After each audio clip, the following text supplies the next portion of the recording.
Hi everyone, back to the gym. It's Monday and we're back in the morning for the light training session. So I'll show you what is a light training session in my understanding. Because let's be honest, a lot of us, when we have a plan to go light, doesn't matter which sport it is, which activity, we're like, oh yeah, I'm gonna do it light today. And then you're like, no, you don't. you pass all those thresholds that are considered to be light. So yeah, I mean, when you say it's a light day, it's actually very important for your neural system, your body, your skill learning, everything. So those parts of the training are as significant as the harder parts. Okay, let's see what I'm gonna do.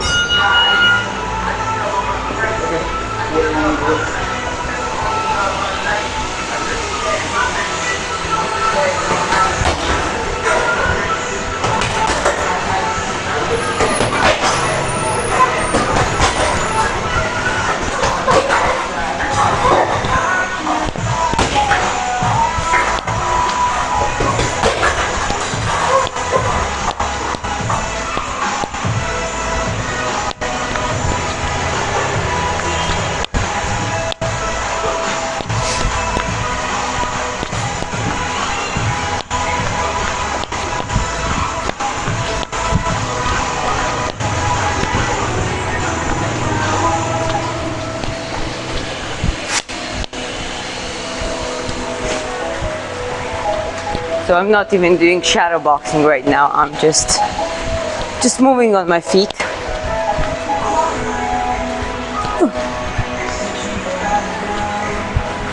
Just for one round, couple minutes.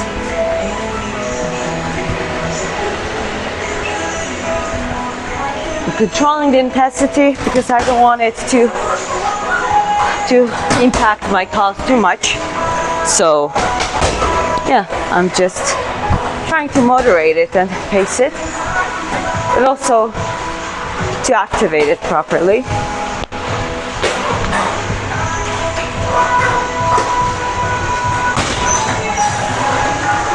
If you are completely beginner, you can just move, just do a little bit of footwork, basic footwork as the steps, moving forward, moving back, sides, etc. Okay. I do have different colors of socks, if you noticed already.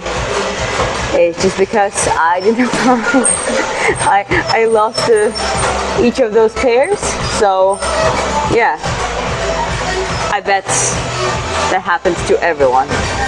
I've seen so many people on training and specifically boxing wearing different color socks. I think that was intentional, but yeah, well, I have those too.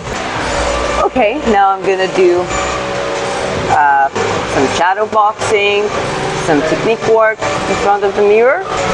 So I'm just gonna work on the basics that I think I have to polish more, and I just need to just make it more smooth, right? So the best way to work on it is actually standing in front of the mirror and just working on it. No muscle impact, nothing hard, nothing tough. Just standing, teaching yourself what to do and teaching your brain and letting it process that information. Then later on the harder sessions, you can actually apply those learnings.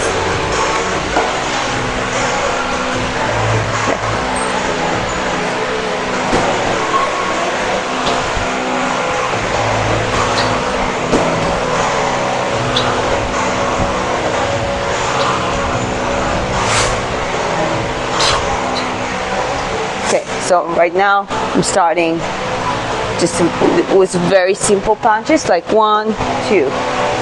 And the reason why I do that, because those are the ones that you use on the ring the most of the time.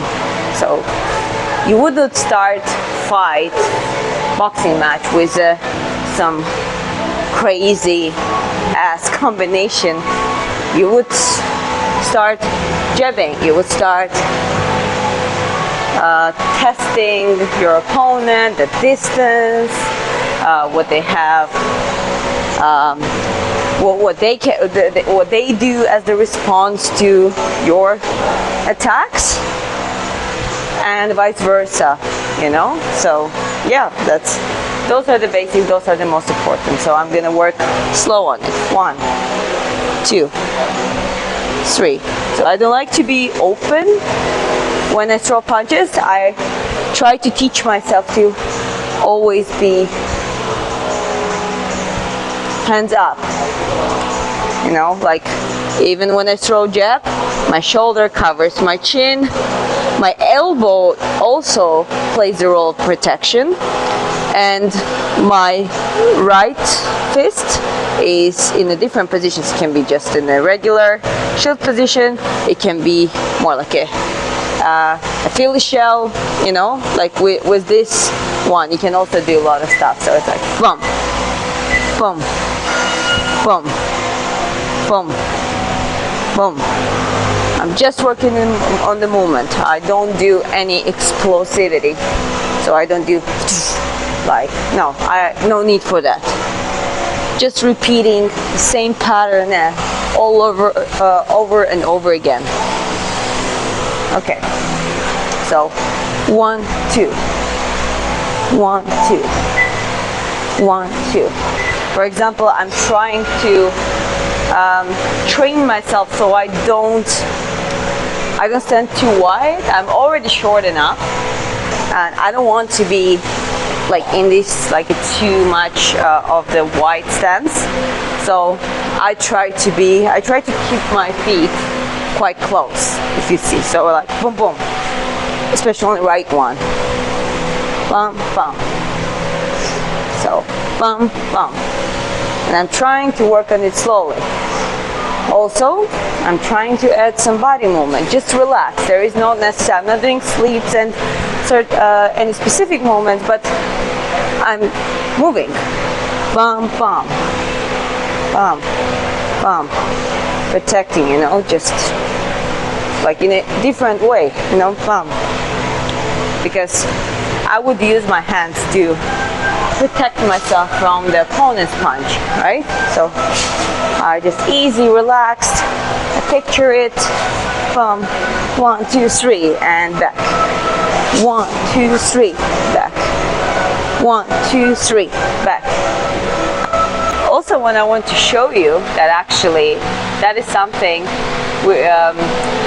that Chris showed me, and he learned that from one of the karate teachers, and he was talking about the position of the fist. So this is the classic. This is how classically we hold the fist.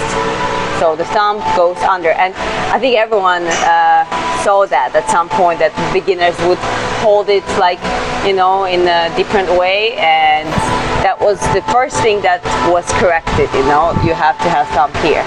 Though it's very interesting, and I never tried it, and I'm just sharing that thought. I'm open to the new information, so before saying anything, positive or negative, I would test it, at least on myself.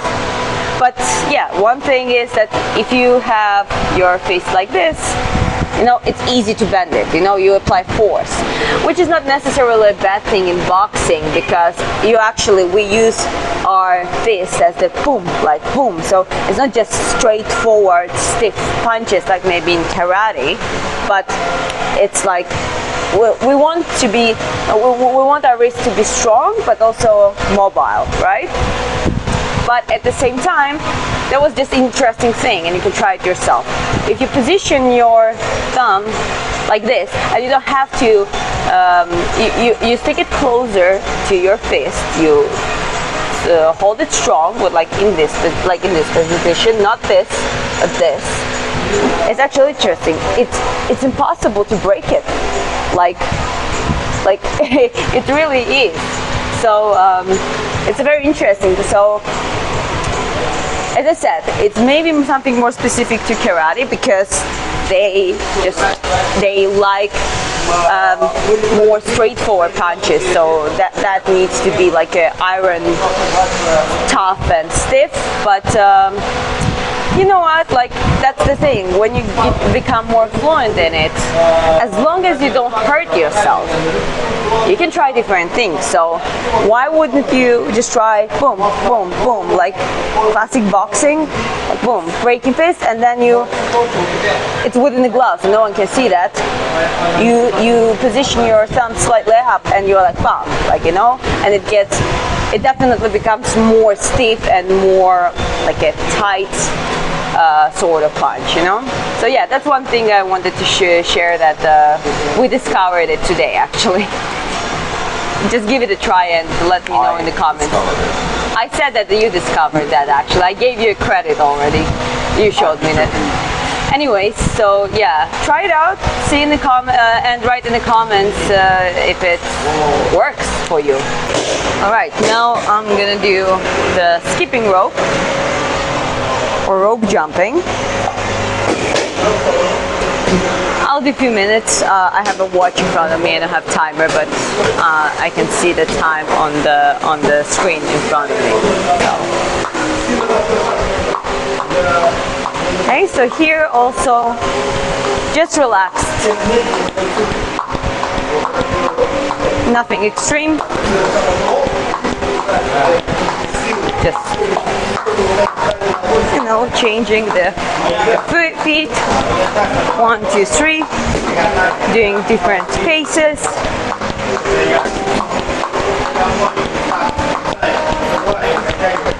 But everything relaxed.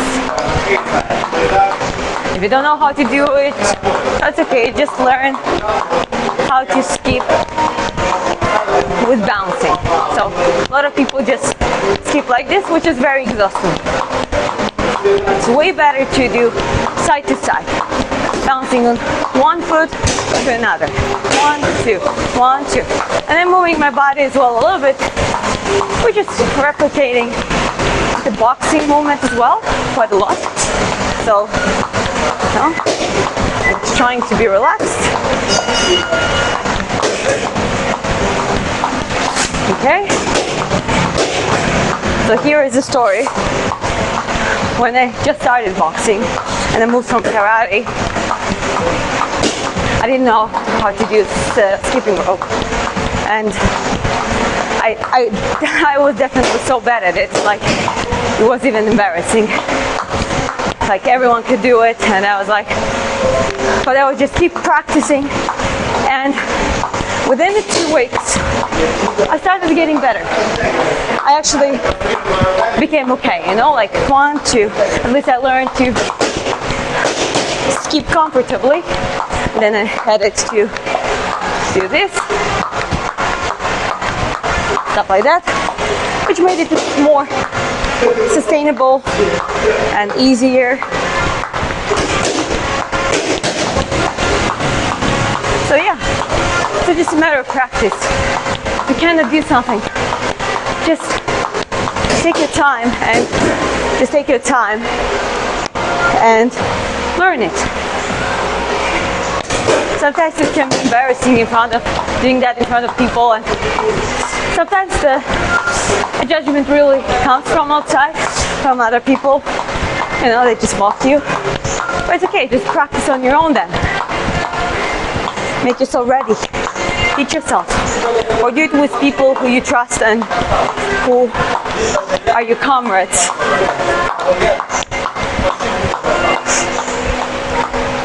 Yeah, but you shouldn't feel tired. You shouldn't gasp for something here. It should feel very natural. As you can see, I can talk with you. That means I'm in a zone 1.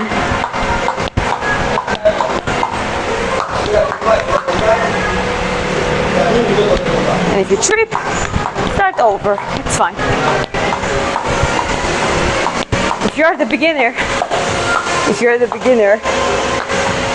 you should just try to do do 10 skips, like 1, 2, 3, 4, 5, 10. You know, try to do a certain amount and keep increasing the amount up until you start getting comfortable in it and you actually are able to do it for long enough.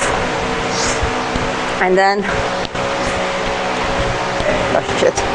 and when you think that you can sustain it long enough, then set a timer with let's say 3 minutes, as the classic round in boxing. And even if you trip, that's okay. Like I did already several times. Just keep skipping. Restart it, and don't stop until the time ends.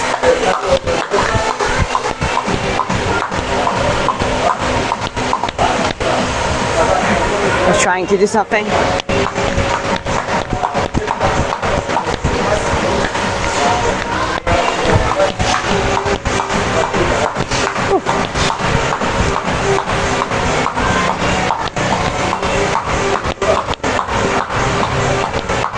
What I also like is to listen to the music and just follow the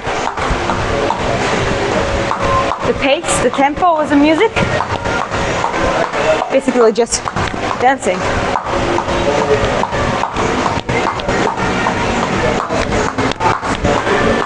One thing to want to point out is that I'm not skipping like this.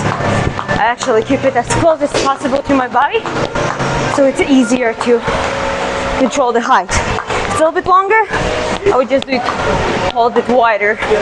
Oh, I don't know what I did.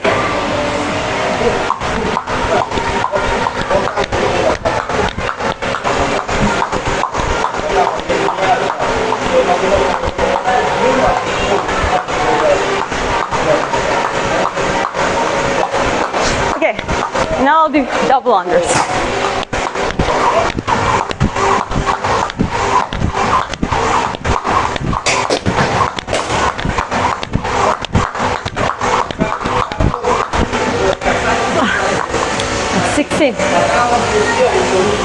Okay. Right now, I'll show you how I release my body. I do that after training, and I do that sometimes as a separate session. This is something that you can do anytime, you can do at home, because this specific thing is for you to feel better, to release your body, to release your fascia and your muscle and your whole system in general. So I'm starting from the roller to go through the upper layers of the tension.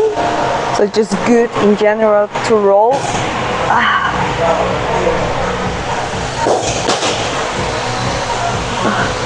People do it differently, but this is how it works for me. I just like to go all the way through. I'm not hurting my spine or anything. I love the foam roller. I love specifically this one, the smooth one, because it's just perfect for rolling over your body.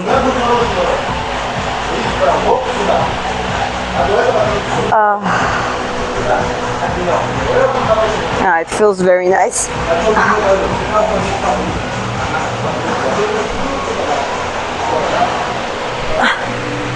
I would say just basically sitting on it and do the same on the glutes, like this,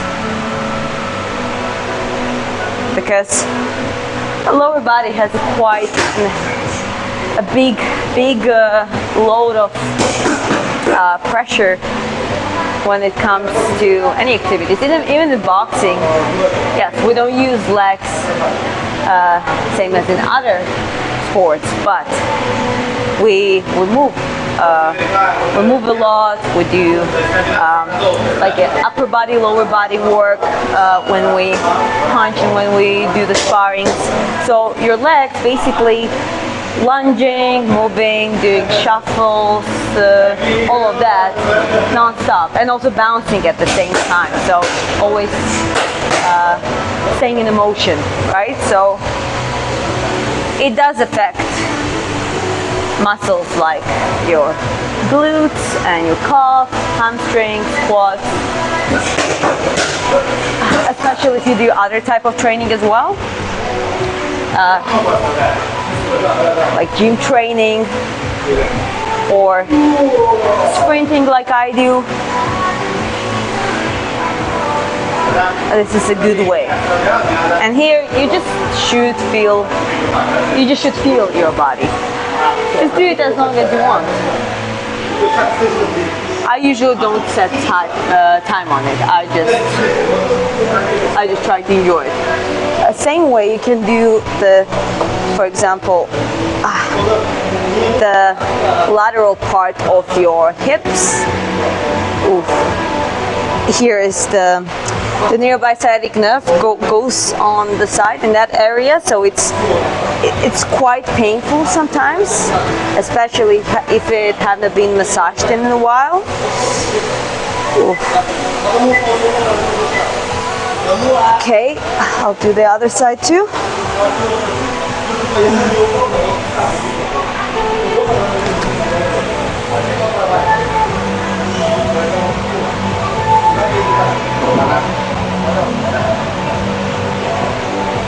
Just apply as much pressure as you feel like. It doesn't have to be extremely painful, because when it comes to stretching and release, the more you push against your pain, the more resistance you're going to get from your own body. So that is actually one of the things that is completely opposite from the resistance training or strength training, weight training, explosive training. You actually want to just gradually, in the way of, like, you don't snap, you don't push too hard, you don't try to, force it through. No, not in this one. You just try to find a level where you feel it feels painful, but reasonably painful, and maybe even pleasurably painful. And this is where you start from, and you start taking off the layers of the tension gradually. So yeah, this is the foam roller, and I also use the ball, which I use for specific spots. And I'll show you that in another video. I will make another video where I show step by step how I do that to do the myofascial release. And yeah, for now, this is going to be it. That's the first training today. We are aiming for the second one later in the day, and that one's going to be harder. So that's why I intentionally try to keep this one as light as possible for myself. I understand there are different levels of easy and light, right? So just make sure that you're able to talk. You can have someone to talk, or you can talk to yourself. If you can't talk, if you're doing whatever you do and you're able to talk, that means you're at the zone 1 of your cardio. So it's supposed to be alright. You might sweat a little bit, especially here in the hot climate, which is also alright. But I'm not tired, I'm not exhausted. I actually feel fresh and great right now after this exercise and training. And yeah, I'll be ready to come back later in the day and do a harder session. Okay guys, that's it for today. I hope this video is helpful, and see you next time. Ciao.